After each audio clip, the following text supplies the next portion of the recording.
History is simply the summation of stories that we utilize to justify our present state. And by history, I mean anything in the past.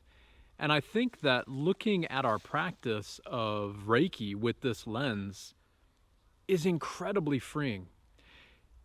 If we think back to any historical event in the past, and by that I mean everything from the classics like a war or something that we learned in school or whatever, all the way up to your life just a few minutes ago, just a few seconds ago.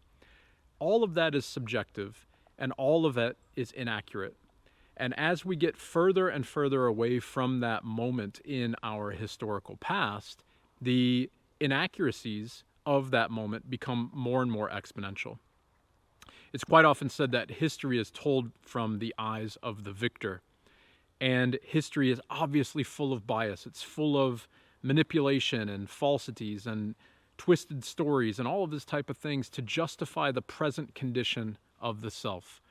Your history is no different from that regard. You know, George Orwell put it very, very beautifully in one of his very famous quotes from 1984. It's who controls the past controls the future, and who controls the present controls the past. So I want to take a moment to gel all of that together in a way that I think will be helpful, not only in your Reiki journey, but also in your own cultivation of internal peace, internal stillness. If we think about it right now, and we look at Orwell's quote of this movement of control from the past to the future and the present to the past, what does that mean about you? That means in this very moment right now, if you can recognize that everything that you're carrying with you, everything that you think happened to you in the past, every story that you drag along, that we all drag along. I don't mean you as the viewer. I mean all of us as humans. We all do this, right? We all carry stories. We all carry trajectories from our past, and we project them into the future. Who controls the past controls the future, right? So if the stories of your life that you keep telling yourself from your past, if that's where the control lies, then those stories are simply going to be projected into the future. If there was something in your childhood, for instance, that made you feel inadequate or not very strong or insecure or whatever, and we keep reiterating those same stories, then as you move forward in your future trajectories, be it maybe in a job interview or a career change or whatever it might be, you're going to bring forward those same feelings of inadequacy, and it's going to become a self-fulfilling prophecy. The likelihood of getting the results that you want are going to be stymied because of the attachments to your past that you're bringing forward. So then the second bit of Orwell's quote, who controls the present controls the past. You see this whole story starts to unwind itself. If in this present moment right now, which is indeed the only thing that there is, that's the only thing that we can say, right? Every single moment that we have, that's the only thing that exists. The past is the past and the future is unwritten. So if we can control our state of being right now, then that means we're free from our attachments in the past. If we can control our present state of being right now, then that means everything that we would have brought forward with us from our past simply doesn't exist. And if that doesn't exist, then moving forward into the future, that trajectory is free, it's clean, or it's clear. So why am I saying all of this? Because I think this is such a fundamental component of our practice. You know, Reiki is, like I've said so many times in the videos on this channel, it's often viewed as an externalized practice, or it's often viewed as a practice that is something you're going to give to somebody else, or that you can receive from a teacher, or whatever it might be, or that somebody has downloaded, or whatever. All of those things are forms of attachment. So that means that the recognition of an externalized Reiki practice is not being present in this moment right now, where indeed the actual meaning of the practice of Reiki is unwritten, which is to try to walk or take every moment in your life with hopeful peace and neutrality, with hopeful stillness, so that we can recognize the gravity of Orwell's quote, that if you can master the present moment, then that means you've conquered your past. And if you've conquered your past, then that means you conquer the future. There's a real beauty to this because it helps us to see the only truth that there is in life, which I've covered in one of my previous videos here on the channel. The only truth that there is silence. Silence in this moment right now. Silence in this state of your being right now. It's not a question of how bad your life is. It's not a question of your traumas. It's not a question of your attachments or what somebody did to you, or that you might be dying, or that there's wars, or that there's all these, kind of uncertainties that we're going through right now in the world. It's you right now in this moment. That's what matters. And in your mental state in this moment right now. That's the only thing that matters. Because everything else is a suggestion. Either we're angry about something that happened in the past, or we're worried about something that is going to potentially happen in the future. But we don't even know if that will happen or not. So the past has already happened and we're attaching to it. It's not happening right now. Then the future is unwritten. So we're worried about it, but it's not happening right now either. So see, if we get caught up in all of that wasted energy or misdirected energy, then we suffer. This is the definition of suffering: the attachment to the past or the projection into the future, because we're not right here, right now. This is where we need to be, right here, right now. Like, for instance, it's just started to rain a little bit and it's cold. I could attach to that. I could get angry about it. Oh, it's going to rain. It's going to ruin the video or whatever. Or I can continue filming the video. Now that's a very, I appreciate that that's a very basic and easy example to give. However, there's truth in that. It would have been just as easy for me to look outside and say, oh, I think it's raining, it's going to be dark out or whatever, and then not make the video. It would have been just as easy for me to give up and project into the future and be lazy or whatever and not do my work honestly. Gyo Hagame in Reiki is one of the precepts. Just for today, I will do my work honestly. And so I wanted to get this video out, and I wanted to bring forward this idea that I've been thinking about recently, because I hope maybe it will help you with your trajectory into yourself, into your practice of Usui Reiki Roho, but more importantly, into the cultivation of your own internal stillness.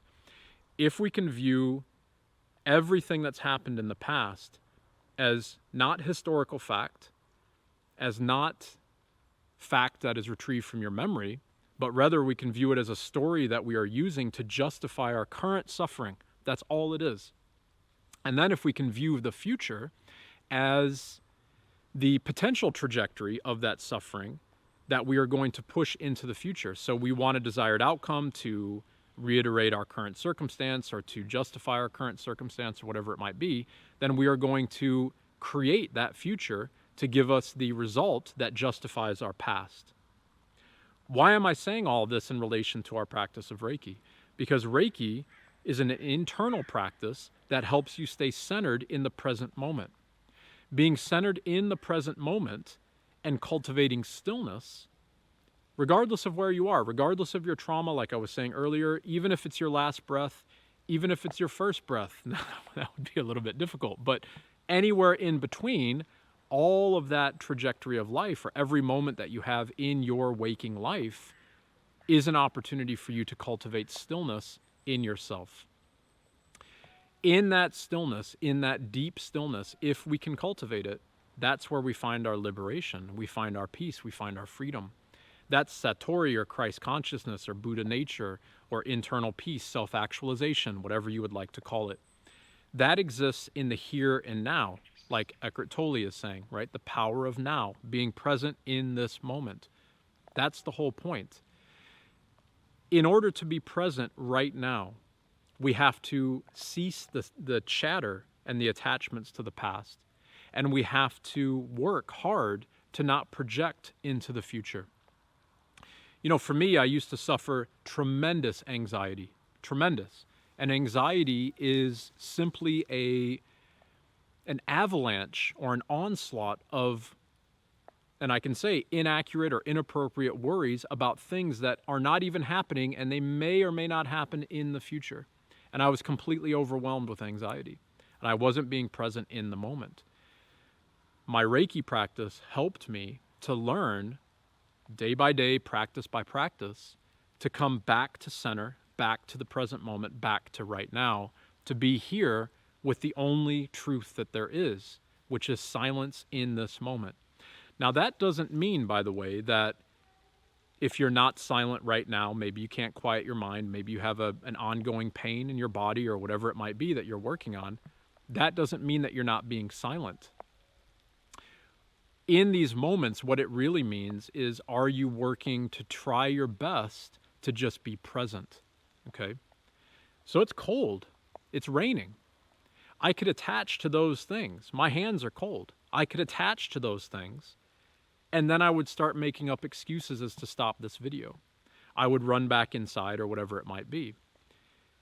However, if I simply continue with the trajectory of this video, and I continue with the points that I would like to make, then the coldness in my hands becomes something that simply is. I'm not attaching to it, to the best of my ability, right? We continue along with that practice or with that understanding in this moment of trying to cultivate stillness. If you are still or not, that's not the point, in my opinion. The hopeful point is, are you trying to be present in this moment and live onsen ritsime? This idea of every step that you take is one that is going to be free or more free of attachments and more peaceful.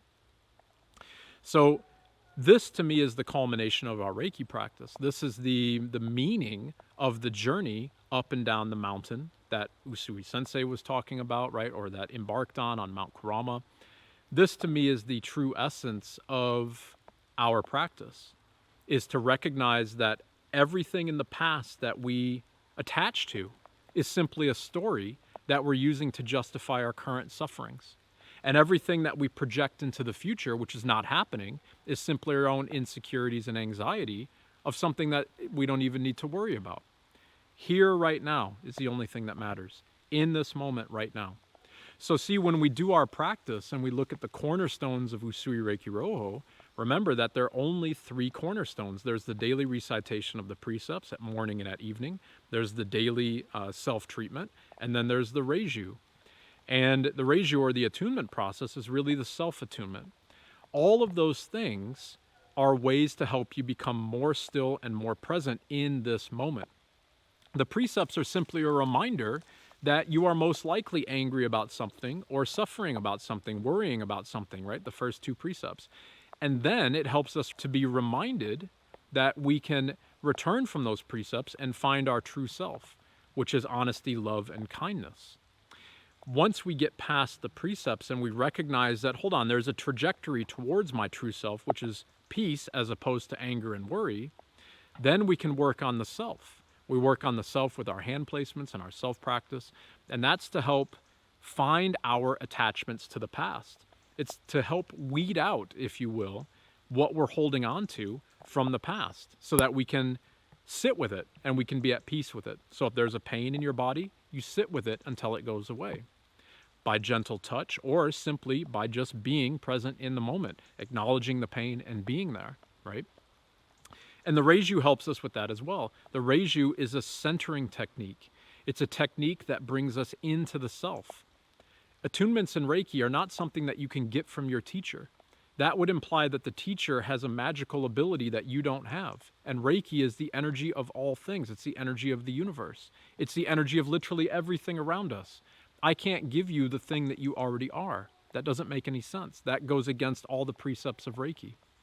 The attunement process has to be about cultivating your own internal satori, or peace. It has to be cultivating that stillness in this present moment. Or, to put it a different way, it has to be about bringing you into this moment, maybe to a fuller degree, maybe to a more self-aware degree, or maybe to a degree where you are more conscious of everything around you all at once without being attached to it.